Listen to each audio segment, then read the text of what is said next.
Lad os lige skrue tiden 2 måneder tilbage. Isabella, du har været ledig lidt tid og er netop blevet indkaldt til din første jobsamtale som nyuddannet. Du er selvfølgelig glad, men der er også en form for nervøsitet, spændthed. Hvordan kan det være? Jamen, der er jo meget på spil til første sådan voksen job, så det var jo et spørgsmål, om jeg rigtig gerne ville det, og ville gerne give et godt billede af mig selv, fordi jeg også vidste, at der kun var én jobsamtale, der var ikke en anden runde. Og så havde jeg heller ikke prøvet en jobsamtale som akademisk uddannet jobsøger. Jeg havde kun prøvet, eller været til samtale til ufaglærte jobs før.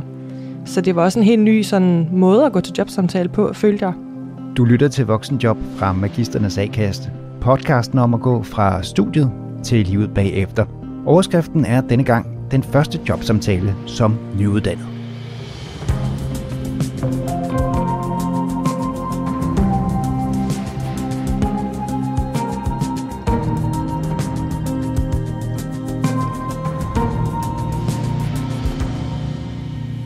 Mit navn det er Nikolaj, og Isabella, du har jo faktisk også været med i den her podcast før. Og der nævnte du, at der manglede noget om jobsamtalen. Og så fanger bordet jo, så nu er du inviteret ind. Og du har altså næsten lige været til den her jobsamtale.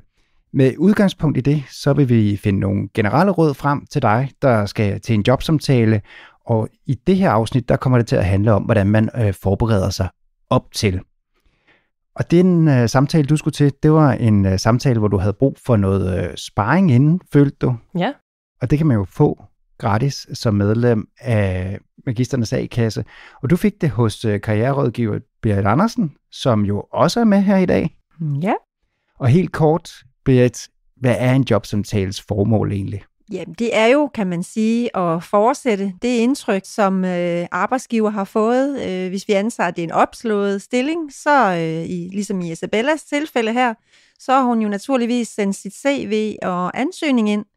Og når man bliver indkaldt til en samtale, så kan man godt gå ud fra, at der har arbejdsgiver set på materialet og tænkt, det her, det kunne være et potentielt rigtig godt match. Så det gode indtryk, det skal jo fortsætte, når man så mødes til jobsamtalen. Så det er, kan man sige, et spørgsmål om, at matchet holder hele vejen i forhold til det indtryk, man får, personlighed og kemi, og passer man ind i teamet. Og vi vender lige tilbage til den konkrete sparring, som du så gav til Isabella. Fordi først så havde du faktisk allerede en viden om, hvad det var, der ventede dig, Isabella. Du var nemlig så heldig, at du fik en mail med sådan et meget udførligt program for, hvordan jobsamtalen skulle foregå. Eksempelvis, hvem der skulle sige hvad, hvornår, og hvad du forventede ligesom at bidrage med. Hvad betød det for dig, at du havde den viden på forhånd? Jeg synes, det var enormt rart at have ligesom en agenda for jobsamtalen og en ramme i forhold til for eksempel, at jeg tog en time, eller der var afsat en time, og hvem der deltog, så jeg også lige kunne undersøge, hvem er det, jeg skal sidde og snakke med. Så betød det også, at jeg kunne forberede mine spørgsmål, og hvad jeg har sådan tænkt at skulle fortælle i uddybelse til min ansøgning. Berit, det er jo langt fra alle, der er så heldige at få sådan en manual i gåseøjne til, hvad der skal foregå til den her jobsamtale. Jeg har oftest bare oplevet at få et tid og et sted, og så er det det. Hvordan kan man gøre, hvis man, ligesom jeg og Isabella også, gerne vil have lidt mere vished om, hvem der deltager, og hvad der skal foregå, hvad man skal forberede sig på? Jamen altså, hvis det er vigtigt for en, og det er det jo for mange af os, så tænker jeg, at det er helt okay at kontakte arbejdsgiver og organisationen og sige, for at jeg kan forberede mig bedst muligt, og så I også sikre, at I får de informationer fra mig, som I har brug for. Kan I fortælle lidt mere om rammen, og om der eventuelt er nogle ting, jeg skal forberede mig særligt på, tage noget med eksempelvis. Du nævnte før, Isabella, at du blandt andet fik at vide, hvem der skulle være med til samtalen. Hvad brugte du den viden til? Så søgte jeg på deres navn på LinkedIn, Selvfølgelig. og fandt dem der for også lidt at sådan vide, om der var noget fælles baggrund, jeg kunne sådan spille ind på, altså, og kunne se, at der blandt andet var en, der havde en uddannelsesbaggrund, nogenlunde med en til min, så det kunne jeg jo ligesom tale lidt ind i, at der har vi altså et fælles sådan grundlag at snakke ud fra, forstå verden ud fra jo. Så det brugte jeg jo til min egen fordel, kan man sige.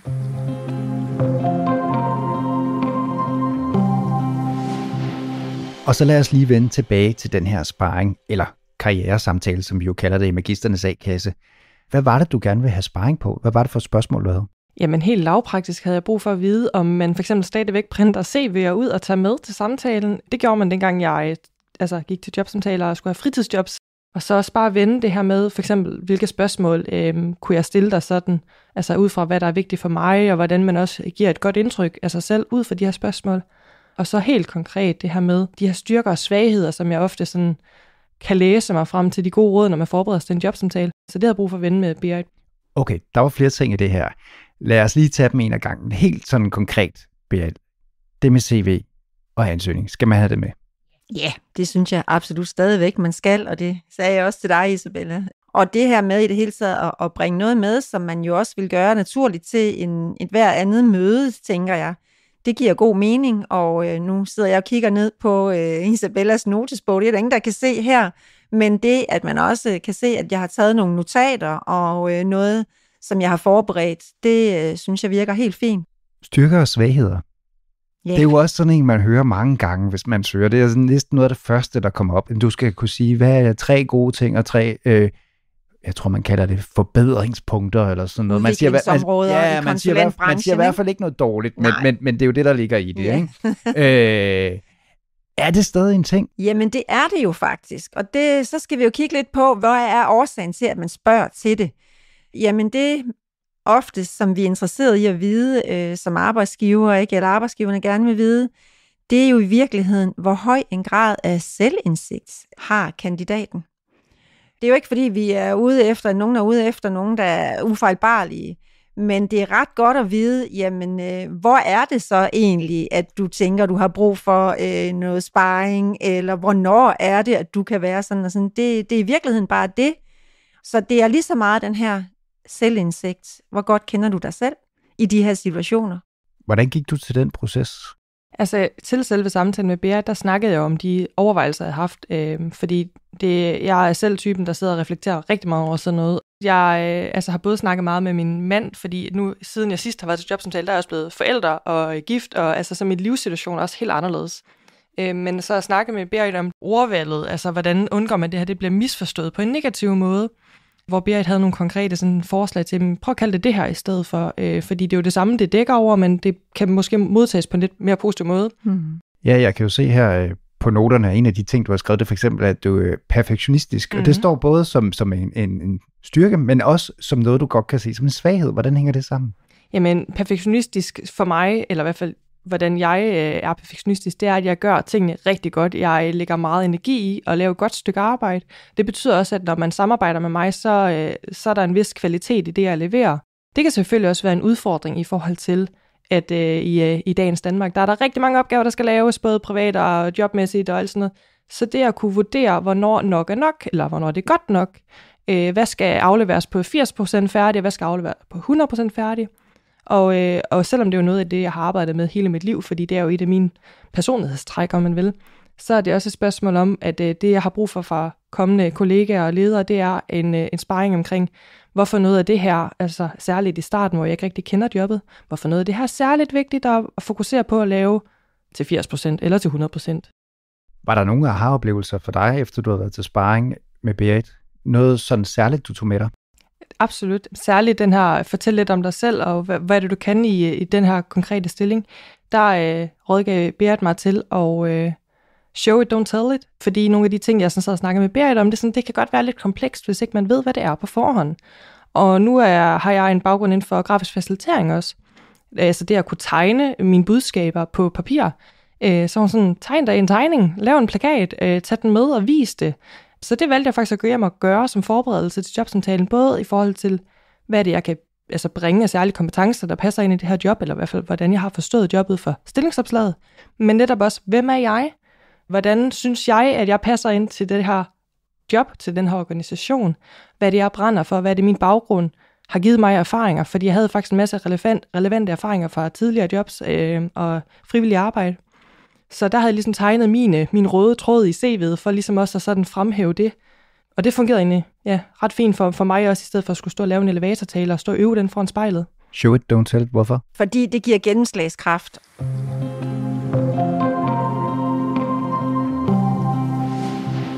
Og hvordan de så tog mod tegningen ind i rummet til jobsamtalen, ja, det kommer vi til at afsløre i det næste afsnit.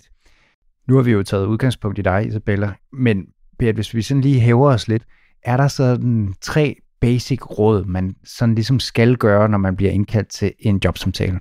Altså, det her med research, og det tænker jeg, det kan alle MA's medlemmer. Så det synes jeg i hvert fald er en helt naturlig del at være undersøgende omkring. Hvis vi kan, hvem skal vi til samtale med, hvad er deres baggrund, og selvfølgelig genbesøge opslaget, genbesøge ansøgningen. Det er den ene ting, og selvfølgelig også nogle spørgsmål. Om der er noget, man ikke vil spørge os om, så tager vi den og forbereder det. Når jeg til samtalen? Ja. Ja, det snakker vi også om, ja. Så for at få talt det igen. Det var faktisk rigtig rart, at vi lige nåede at vende det også. Ja, fordi det kan give noget tryghed i maven. Det kan være, man siger, at jeg har ikke nogen referencer, eller ham den tidligere arbejdsgiver, eller et eller andet. Så er det vigtigt, at man ikke sidder og putter med det, men man er klar til at svare, og måske nogle gange også tage det lidt up front. Og så er der jo den her klassiske også, fortæl noget om dig selv. Der må man også godt lige, jamen hvad er det egentlig, jeg gerne vil fortælle? Så det synes jeg er sådan en basis.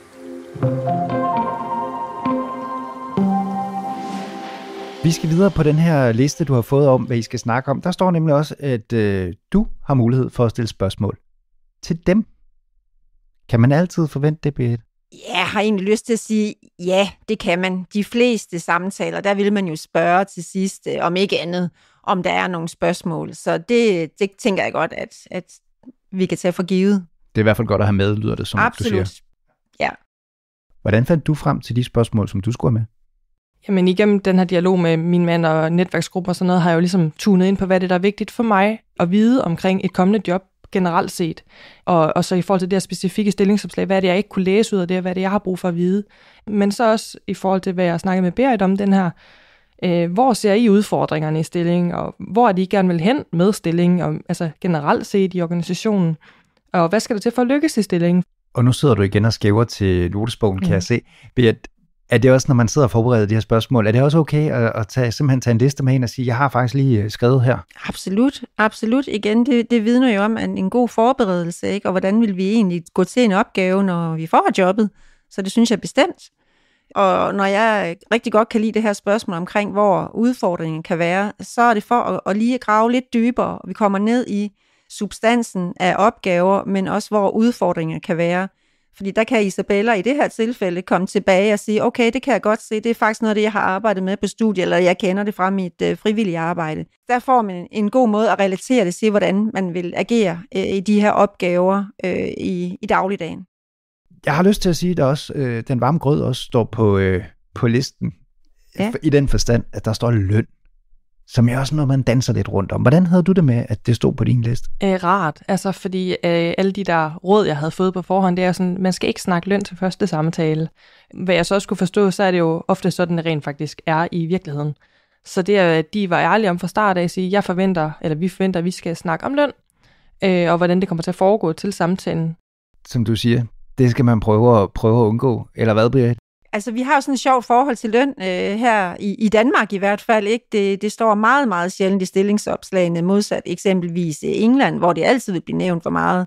Så det er rigtigt nok, at det er sådan på den ene side, så er det noget, vi ikke sådan skal omkring, og på den anden side er det jo ret vigtigt for os alle sammen, ikke?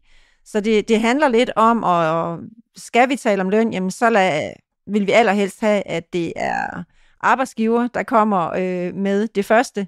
Og så kan man sige et eller andet i runde vendinger om, at det er selvfølgelig ikke lønnen i sig selv, der motiverer, og der kan være andre muligheder. Og der er det er meget godt. Nu har jeg også været til et par samtaler efterhånden, og jeg har også prøvet at sige, men det kommer jo an på os. Hvad har I tænkt dig der? Og jeg synes bare altid, den bliver kortet af med hvad er det, du har som beløb? Ja, og det er jo egentlig også ret reelt, hvis vi sætter os over på den anden side af bordet. Igen, så har vi noget med selvindsigt her. Hvor ser man sig selv henne? Og hvis der er en, som er urokkelig på en måske for høj løn, jamen så kan vi allerede godt her nu sige, så bliver det ikke den kandidat. Så det er selvfølgelig også ret vigtigt.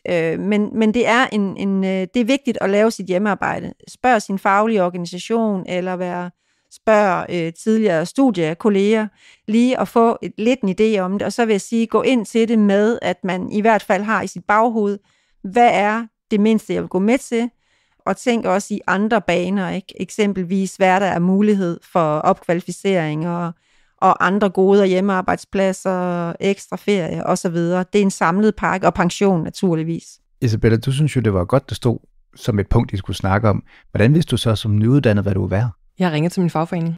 Og der var jeg jo heldig, om man vil kalde det, at det her det er en statslig ansættelse, så det gav lidt sig selv, at det er ude fra AC-overenskomsten, at jeg blev indplaceret på løntrin 4, og det er så mange penge, og pensionen er sådan og sådan. Så det eneste, der rent faktisk skulle forhandles, er det, der hedder et kvalifikationstillæg, som, det fortalte min fagforening mig, det er noget, man forhandler, når man har fået jobbet med en tillidsrepræsentant. Og de gav mig så nogle gode vendinger, jeg kunne sige til jobsamtalen med, jamen, i og med, at jeg er nyuddannet akademiker, så er det AC-overenskomsten, bla bla bla, og at jeg gerne ser, at jeg får muligheden for at lønforhandle med en tillidsrepræsentant omkring det her tillæg. Og således var du altså klar til jobsamtalen. Og jeg kan godt allerede nu afsløre, at du fortrød, at du ikke takkede ja, da du blev tilbudt en kop kaffe til jobsamtalen. Hvorfor? Ja, det må du vente til næste afsnit af Voksenjob med at finde ud af, når vi skal høre om selve samtalen, og hvordan det gik, og om de her ting, du havde forberedt dig på, som matchede med det, der rent faktisk kom til at foregå. Så vi lyttes ved.